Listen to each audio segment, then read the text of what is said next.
Hello and welcome to Off the Shelf Reviews. I found this movie incredibly boring. And I'm Gary. And today we're going to review and discuss Wolfen, which released in 1981. Based on the book by Whitley Strieber, co-written by Whitley Strieber and David Ayer, and directed by Michael Wadleigh. Ian, why don't you give us the synopsis? Well, the story follows Detective Dewey Wilson, played by Albert Finney. He's been asked to investigate some murders that have happened around an abandoned church recently. As Wilson's investigation deepens, he starts to realise that something supernatural and something lupine might be going on in the streets of New York. Dewey, I told you, man. It's all in the head.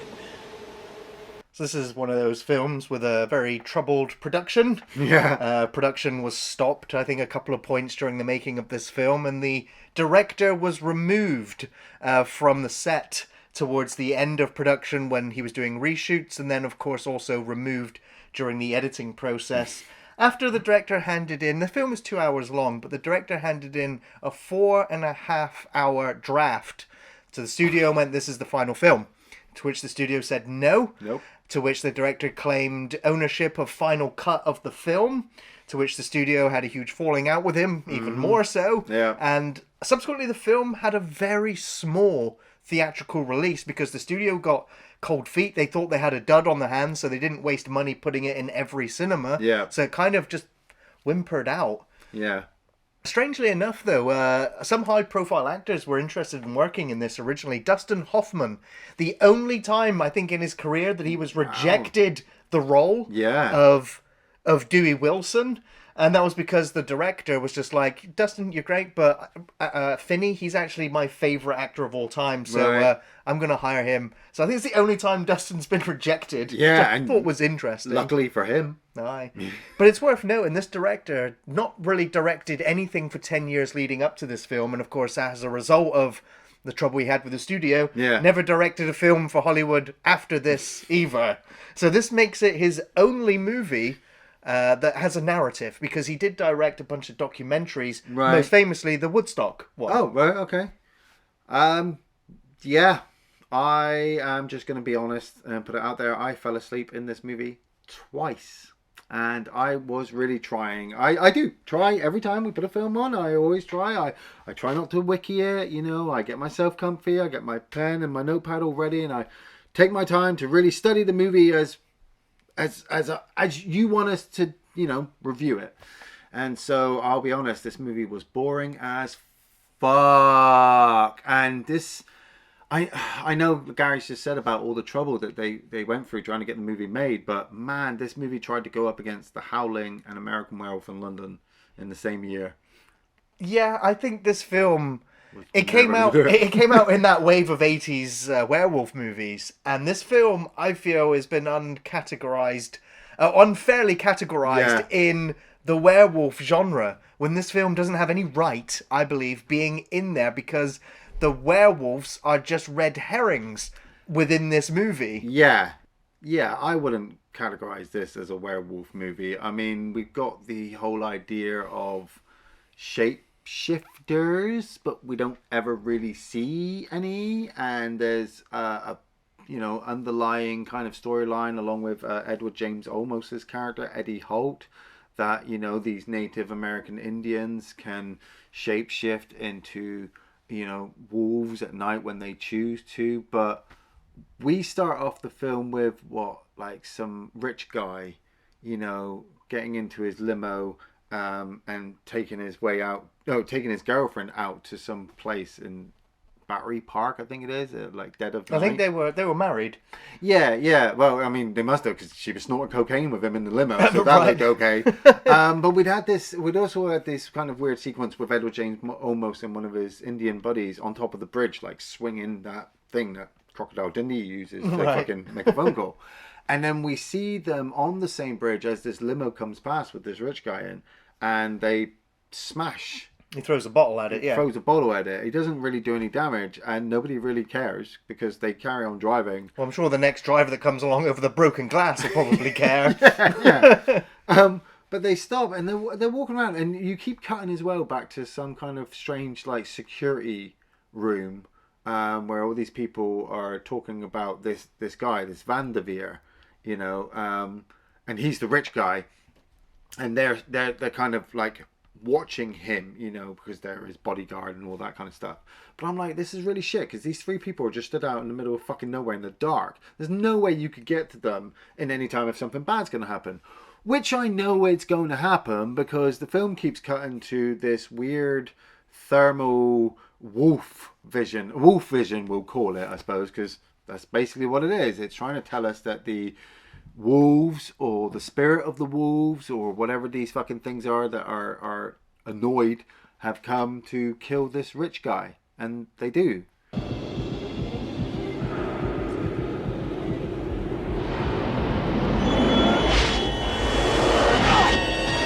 They bite the hand off his bodyguard when he tries to pull a gun out.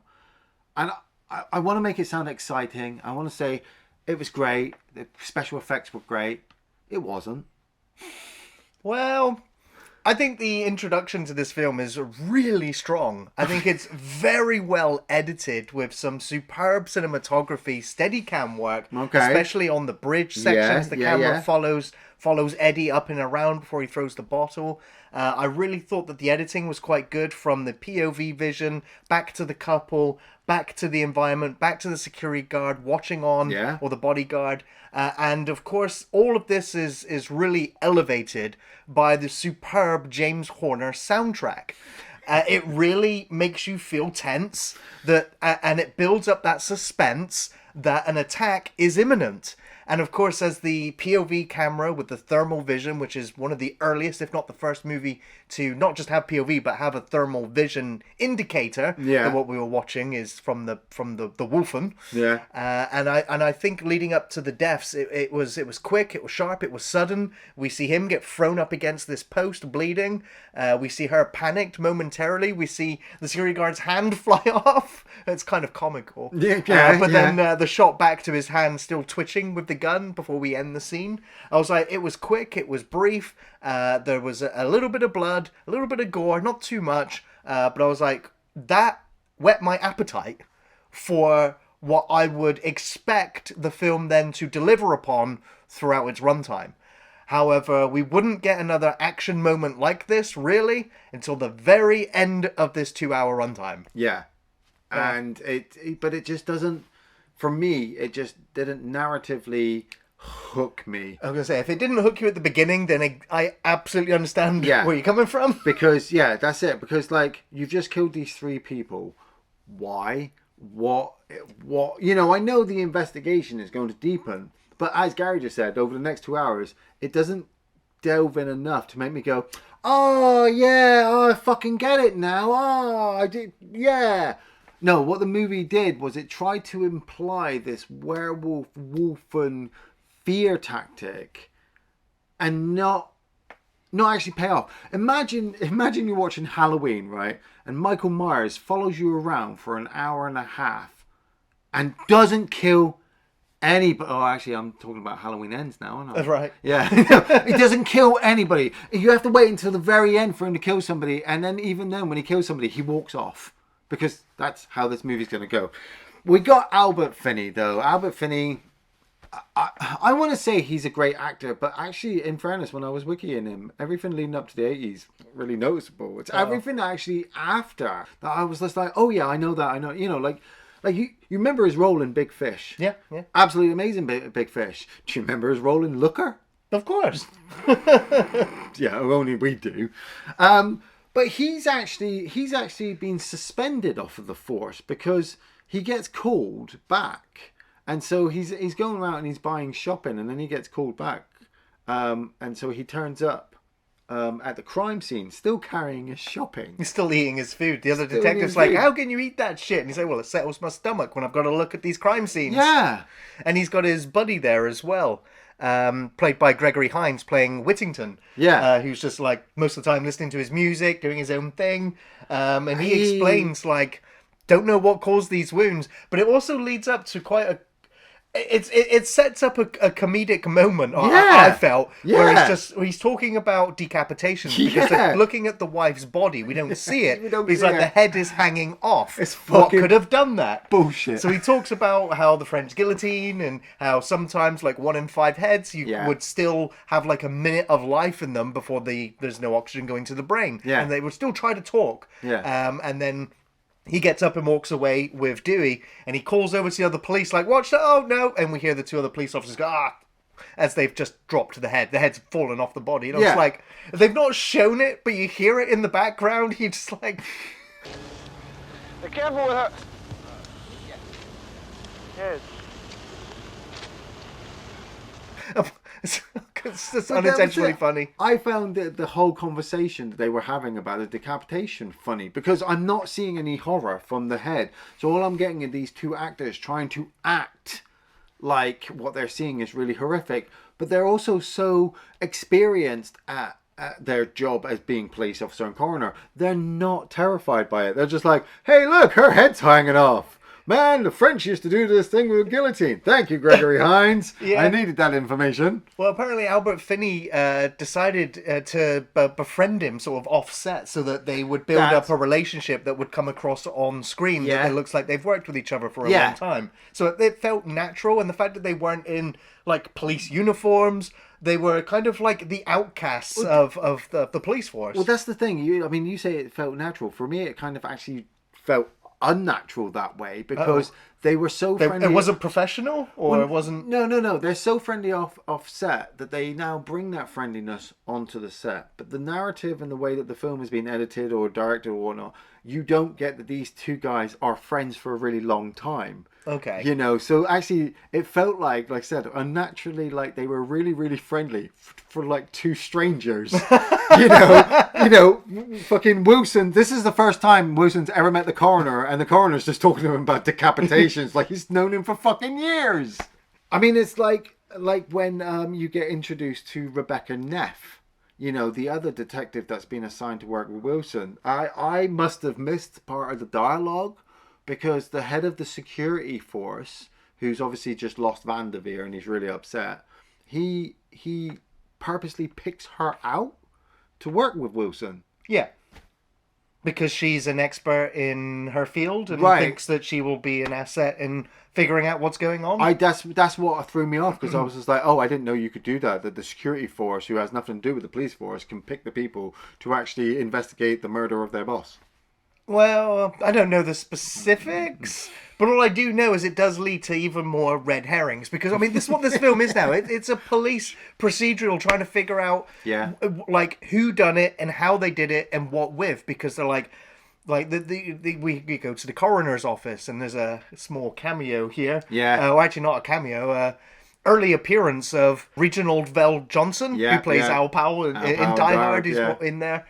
But they're just like, we don't know how these people died, because if it was a bladed weapon, like the silver would have left trace metal, so it's like, would it have been plastic? Would it have been synthetic? What would have had the force to do this? That just seemed really bullshitty dialogue as well. It's just like, well, it basically looks like she had her throat clawed out, right? Because or bitten off by a wolf, because that's what the movie's fucking called, Wolfen, and he's like, I don't know what caused that. I'm like, you're a fucking coroner, you never seen animal scratches before in your whole fucking life? Could it be definitely not a blade, because it would have left metal, but I don't think it's any type of claws. I'm like, for fuck's sake. Well, that's why we have to go and see Tom Noonan. Yeah, he's our wolf expert. What a wasted performance on Tom Noonan. I don't know. I thought he brought a little bit of heart to this, and he elevated because he's Tom fucking Noonan, dude. Yeah, exactly. And I really felt for him when he was playing back the videos and just watching these wolves get absolutely assassinated by these poachers in helicopters. Yeah, and he's crying, and so he's like, you know what, after like divulging as much information as he can to Albert Finney and helping him on his investigation. Yeah, he rides out in the middle of the night one time to find the wolves, because he can hear the wolves howling while he's watching the programs, like they're calling to him. They're calling to him. So then he purposely goes out of his way to go and find them, and then he gets terrified because he sees them. Well, we don't. Or we don't. Like, we don't even see any of the fucking wolf vision. But he's just like, I need to ride away now. And he rides away, and then something takes him off the bike. Yeah, clothesline. Paul.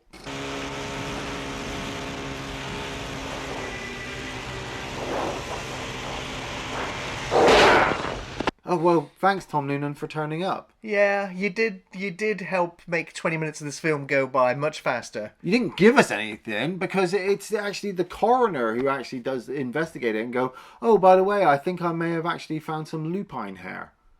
Because, like I said, we've got Rebecca Neff and we've got Wilson running off to investigate. Because, I mean, I can't even take the time to actually try to recollect most of the story. So, spoilers.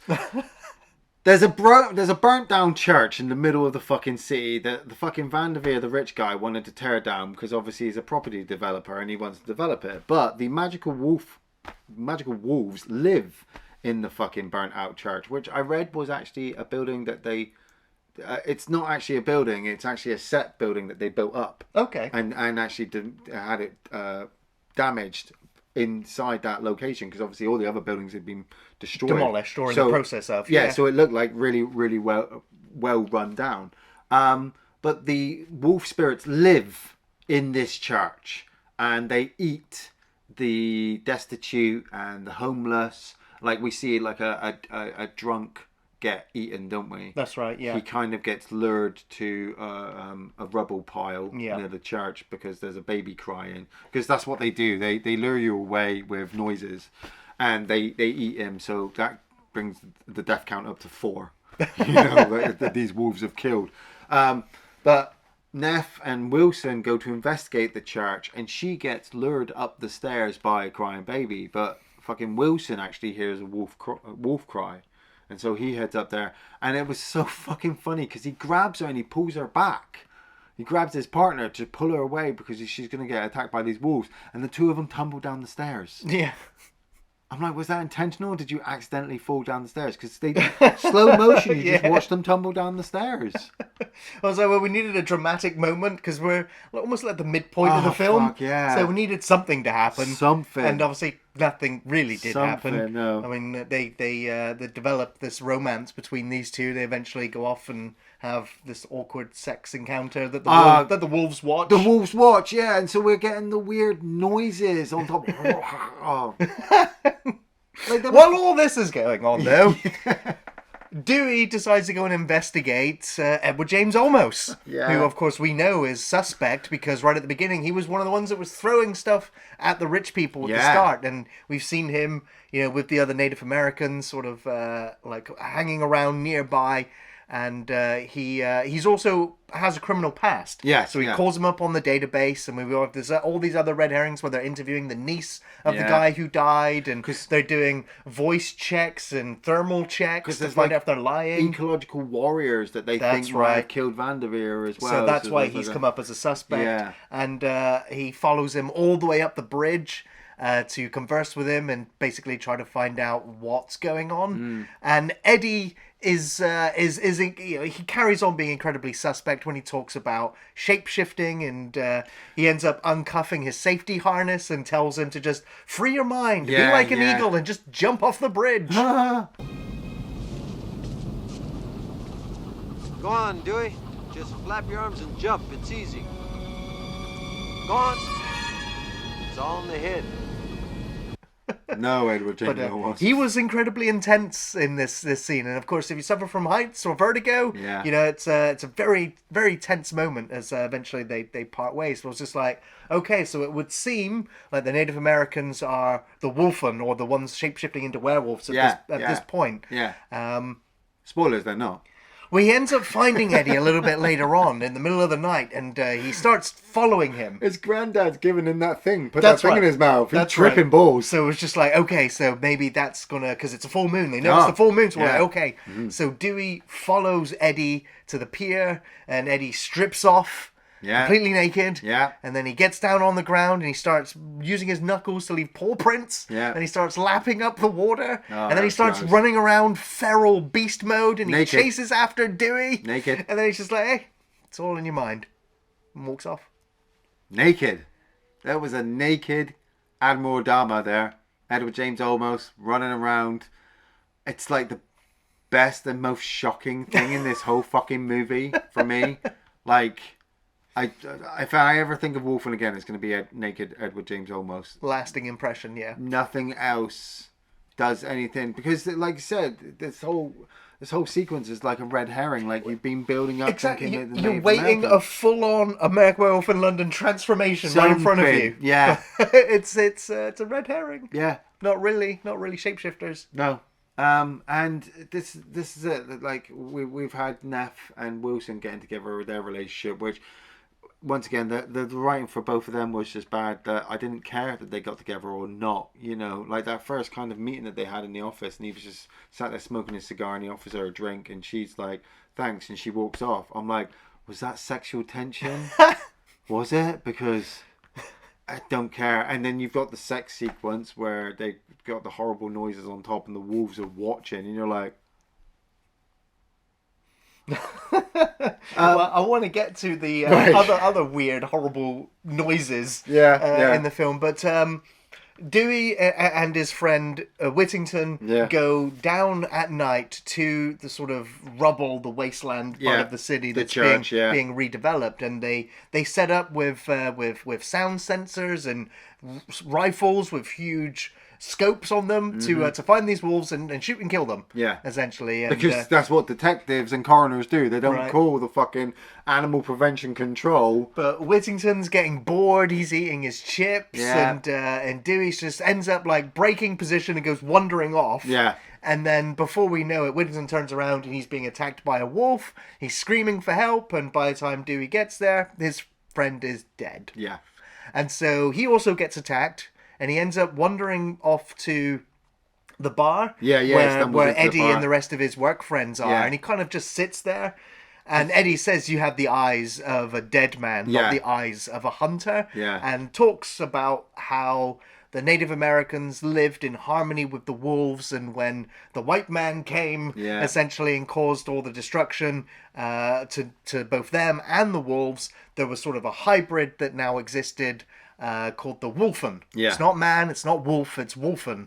And these are territorial, and if their territory is being threatened, like with the rich guy who wants to redevelop the land, Yeah. these wolves are now, or the Wolfen, sorry, are now striking out to defend their territory. And then they all make pigeon noises. Yeah.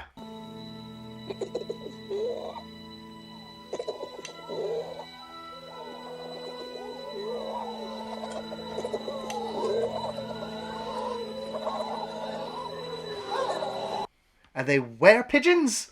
And it was so bizarre. And then the film just goes, we're going to fade out now. Like I said, I'd been struggling since the beginning of this movie. So by this point in the movie, I really did not give a fuck what the story was telling me. Yeah. Like, there were I was digging plot holes in the plot holes that I was finding in the plot holes of the movie. You know, I was trying to make the story work. But like you said, the whole back history from Edward James Olmos, even his just great presence and trying to deliver it, it didn't make any sense. Like, these wolves have been living in this church for all this time, or they've been living around this area all this time, eating people, but we never noticed them because they're invisible, and the people that they eat are invisible, and They're homeless, nobody cares for them. Nobody and cares for them. stuff So like that, they're good for society. They're cleaning up our garbage. Yeah. I guess. And once he's left the cafe, Dewey meets up with Neff, and he meets up with the police captain, and the wolves turn up. Yeah. For the grand finale. Yeah, which I was like really surprised, because the movie had been such bullshit that there's all of a sudden this final finale comes up, and it's like, intensity, engage, and I'm like, really? Where? Because he tells the captain, don't run. Well, the captain's trying to reach for his weapon as well. And he reaches for his gun, and then he gets his gun, the wolf bites his hand off. Well, he runs off, doesn't he, to the car. He gets his hand bitten off, he gets in the car, and then there's a wolfen behind him. So he gets out of the car, and then the wolfen decapitates him. And we get the shot of his head on the ground, still trying to talk. Set up and pay off. And fucking fucking Dewey pulls out his gun, 2 shots, blows up the whole fucking car. Right? Yeah, explosions and fire. Yeah, and like death. what the fuck?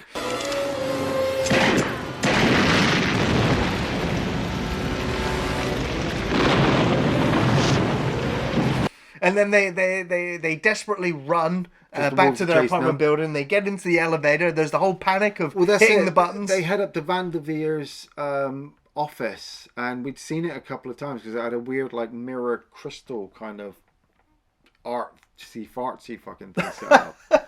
So now when they get up into the office, you know, they're waiting there, and then the wolves break in, and we've got this white wolf and we've got this black wolf. And I was saying to Gary, I didn't understand why there was a white wolf and there was a black wolf. It felt like there was a whole storyline thing going on. 2.5 hours being cut. I'd Being probably cut. imagine so. You know, because it seemed like there was a good wolf and a bad wolf, but they were working together because they're territorial. Because that's it. These wolves have not turned into humans. They've not turned back. You know, they haven't turned into anything. They just seem to appear at night. They appear magical of some type. Neff notices one of the wolves. I think it's a really cool shot where you can see in the sort of the broken. Yeah, sort the of wolf thing. stuff's all great because the they're real yeah, wolves. the real wolves, Real wolves. exactly. Which are wild and untrained, and they had apparently, according to the director, police sharpshooters stationed everywhere to shoot these things should the worst happen. Yeah. Thankfully, there's no Nothing reports did. of anything going that way. But yeah, when you see them wildly like barking and howling in close proximity, it looks frightening. But yeah, the wolves surround Neff and Dewey, and we see the Wolfen vision looking at Dewey, but then we see Dewey looking at the wolf back again. Yeah. But then when Dewey looks at the wolf, we see it in Wolfen vision. Yeah. And so it's if Dewey has now become Wolfen. Yeah. And so he ends up emptying his gun, lowering the gun, and then starts smashing the plans for the city, Yes, which the that's right. wolves, you know, want to see destroyed. And so there's kind of a truce there. And so then Yeah. the wolves go to leave, I think, as the police force turn up, guns blazing, but the wolves kind of fade out They of just the disappear. room. They disappear. But because then they we must cut be on to like the the city. 20th fucking floor. Right, so I don't know how they came in or out the windows. Maybe they use the elevators. Maybe, yeah, who knows? But we do see them still in the streets of New York. city, They're yeah. still there. They're still protecting their territory. And then it also fades with Eddie and his gang on the bridge still. So And- we're just like, do they know? Who knows? Yeah, and fucking Dewey is actually given like this whole like narration over it and justifying that the wolves will still be there, you know, and they basically the case is closed, and you know they just kind of brushed it under the carpet, and I'm like, It's a cautionary tale to not spread mankind's urban, you know, pollution into nature. it's fucking bullshit because the wolves don't fucking exist. Oh. Well, in the book ending, Yeah. the whole world finds out about the wolves, and it implies that they would be exterminated. So it's a bit of a different ending. Okay. Bit of a different ending. Yeah. Ian, did you have any favourite scenes? Nope. Oh. No. I got nothing. Like I said, I barely remembered the movie because nothing fucking happened. Nothing. Even the special effects of some of the kills aren't even worth talking about. I enjoyed Halloween 5 more than I enjoyed this movie, and I almost, because it was the fucking Wolf Vision, wasn't it? I almost wanted to watch Howling fucking 7, New Moon Rising of this, because at least in there I got what the Wolf Vision was doing. In this, the Wolf Vision is up close, far away. He's got it, they've got it, she's listening, and it just seemed like It seemed like the director came across this really cool feature and was just like, oh, how much can I use this? Because, yeah, the audience is going to love this because I love it, because I love Albert Finney. And I'm like, no, Albert Finney, he's a great actor. He's fucking wasted on this. Same as Tom Noonan, he's wasted on this. None of the actors did really, really well, but that's because that's their job, you know. They gave their characters absolutely everything because their character actually didn't have fucking anything to work with. The wolf effects were really well done, but there's not much you can't not do with real fucking wolves. I don't even want to say Edward James almost naked running around a beach is a favourite scene because it's going to traumatise me for the rest of my fucking life. Gary? I thought the whole first 4 to 5, 10 minutes of the film was really exciting and really well done. I thought there was some really great cinematography, some okay gore. I thought the cool hand twitching on the gun was pretty sweet. Some really good editing. I thought the sound effects and sound design was good, and of course the music score by James Horner, who apparently was also hired last minute. When he was hired, they told him you have 12 days to write and record the score for the film, because then the film is going out into theaters, because they'd already fired the original composer. Right. But we already said that he basically uses the Aliens and Wrath of Khan soundtrack in this. So did it originally come from here and then go into Wrath of Khan and then into Aliens? Yeah. So here we're hearing the unrefined version, but I was like, but it's still, you still hear Aliens more than anything when you watch this film. Motherfucker, that James Horner. Yeah, he got paid a whole movie salary of doing the score. He just went, I was going to reuse this. I was just going to reuse this. Nobody ever watched Wolfen. But it's like, well, I mean, if it's already fantastic, like, why mess with it? Just keep using the same score for every movie, James. All right.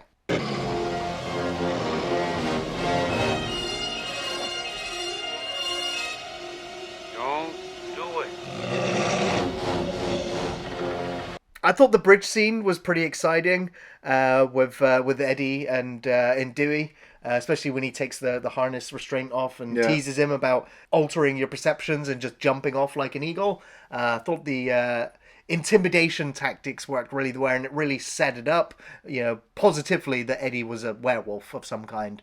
Of course, he's not, but the scene set it up well enough. Edward James Olmos running around naked, growling and howling and baying at the moon. It's not a favourite scene, but like Iain said, you're never gonna forget it. I really like the police guy at the end when he sees the wolves and he just goes, "God fucking damn!" It's like, oh yeah, now you believe it. Now you believe it. And then of course he runs off and loses his hand, gets decapitated, and yeah, that was fun. There was also one other scene that I thought was pretty comical, other than the scene where the other victim's head rolls off screen. Is when he's at the hot dog vendor and he's with Neff, and Neff's talking about all of these killings or practices. And whilst Dewey's chewing on this hot dog, a mouthful of hot dog, she's just like, and these others, they cut off the cock and balls and shove them in their mouths. And he looks over at the vendor and he's just like, okay. But he's just eating. He's eating at the coroner's office. He's eating when all these macabre things are being described to him. And I was like, it's kind of like a little gag that runs through the film. Iain, do you recommend Wolfen? No, I can't. I don't think I've got anything more to say about this movie that I haven't already said. It was boring, tedious, a waste of my time, and I could name 5 werewolf movies that are fucking way superior to this werewolf movie, and half of them are fucking shit. Like, fucking Jack Nicholson's Wolf is better than this. It's a waste of time. No. Gary? Well, I think there's quite a bit in here within Wolfen that deserves a recommendation on a technical level, but not on a personal recommendation. Wolfen was, for me, always bundled in with werewolf movies, so expectations are high, and this film massively disappoints, as no transformation scene, no familiar mythology, and no werewolves. So the film feels devoid of those horror thrills and instead forces the message of over-urbanization and our destruction of nature, resulting in the Wolfen defending its land amongst a myriad of red herrings within the film. Now, I think it works really well as a crime thriller or a slow burn detective story with some interesting side characters whom you care about as they die throughout the narrative. Albert Finney was great. He provided some good depth to his character, and he was engaging enough to follow through the runtime. Always great to see Edward James Olmos. Maybe a bit too much this time now. The score by James Horner is really great. It's near fantastic, and you'll have heard most of it from his other movies anyway, but it really makes an impact here, and it leaves an impression. So, yeah, I'm not a super fan of Wolfen, and I've not recommended it for the longest time, as I found it mostly boring, slow, and lacking thrills. But it has a good atmosphere, great shots and music, and a cool final scene, making it worth a watch. It will tear your scream from your throat. There is no defense. Thanks for watching Off the Shelf Reviews.